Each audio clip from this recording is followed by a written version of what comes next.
안녕하세요. 여러분의 현실연애 코치 현희연입니다. 오늘은 불안형 애착 유형이 안정형이 되는 방법에 대해서 말씀드릴 건데요.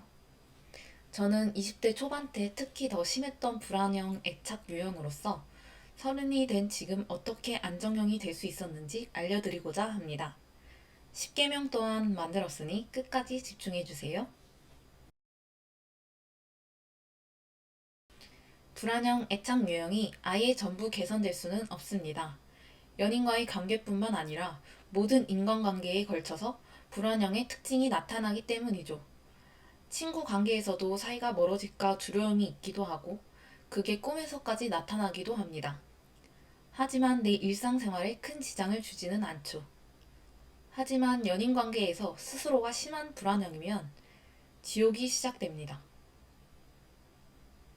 그것을 방지하기 위해 연인 관계에서만큼은 불안형에서 빠져나와 안정형이 되어야 합니다. 연애에서 안정형 애착 유형이 되려면 일단 두세 번 이상의 연애를 하고 깨달음을 많이 얻어야 하며 만나는 상대가 안정형 애착 유형이어야 합니다. 이게 디폴트예요. 그래서 20대 초반에는 불안형이 안정형이 되기는 어렵습니다.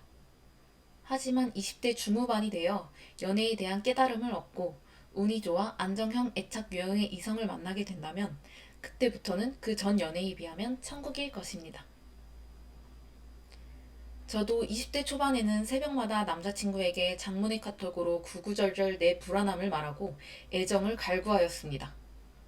얼마나 못나 보였을까 싶기도 하고 지금 생각하면 제 자신이 왜 그랬는지도 이해가 되지 않아요. 나이가 들고 깨달음을 얻으며 연애에서 불안의 정도가 확실히 줄었거든요. 나도 매력이 있고 장점이 큰 사람이니 사랑받을 만한 사람이다 라는 깨달음과 인연이면 결혼할 것이고 아니면 인연이 아니었던 것이라고 생각하면 된다는 깨달음입니다. 이 두 가지의 깨달음과 현재 안정형인 남자친구와 연애를 통해 지옥에서 천국으로 바뀌었죠. 불안형이었던 경험을 토대로 오늘은 불안형 애착 유형들을 위해 10계명을 불러드릴 것입니다. 메모하세요.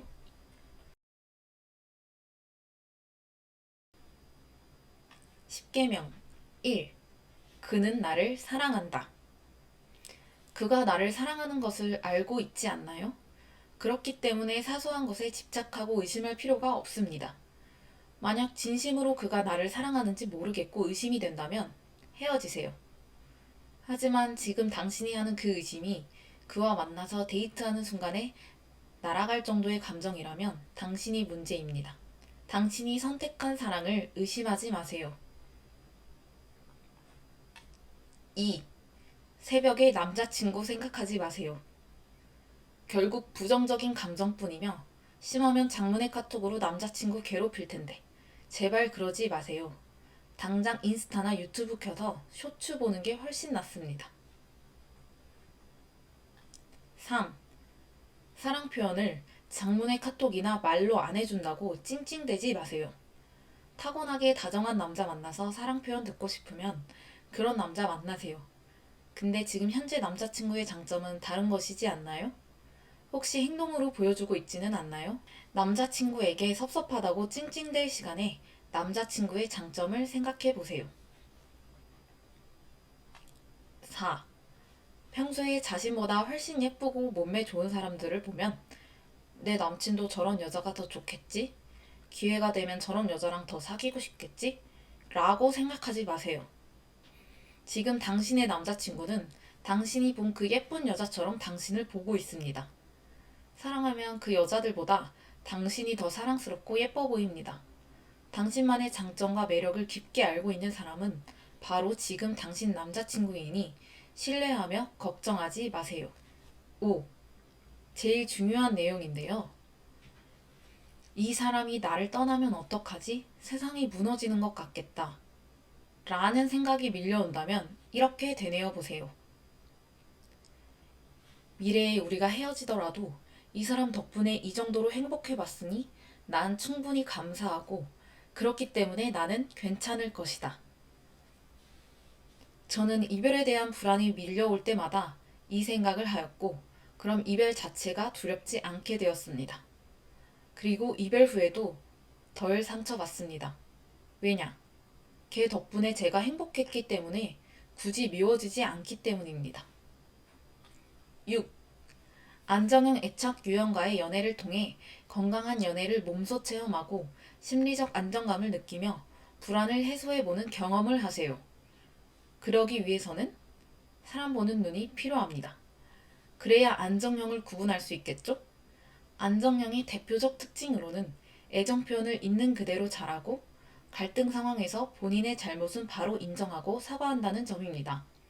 또한 상대에게 너무 의지하지 않으며 신뢰도는 높게 유지합니다. 사랑받고 자란 사람들은 딱 보면 티가 납니다. 자기 자신을 긍정적으로 평가하되 남을 까내리지 않으며 자존감이 높습니다. 요즘 현대사회에서 남을 지적하며 자신의 자존감을 높이는 사람들이 많은데 이들 안정형은 오히려 자신을 낮추는 경우가 많습니다. 7.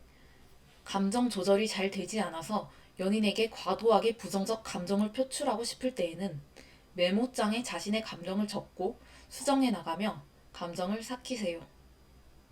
그리고 그 메모는 절대 남자친구에게 발송해서는 안 됩니다. 혼자만 간직하다가 나중에 정신 멀쩡할 때 보면 내가 왜 이랬지? 하면서 스스로 삭제할 것입니다.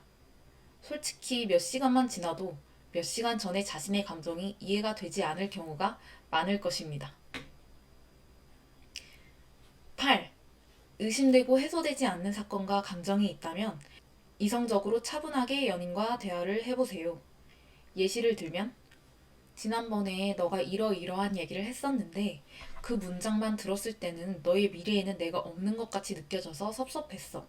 입장 바꿔 생각해도 내가 충분히 기분 나쁠 수 있는 말이지 않아? 어떤 심정으로 말했던 것인지 자세하게 다시 얘기해 줄 수 있을까? 이런 식으로 차분하게 대화를 시도하세요.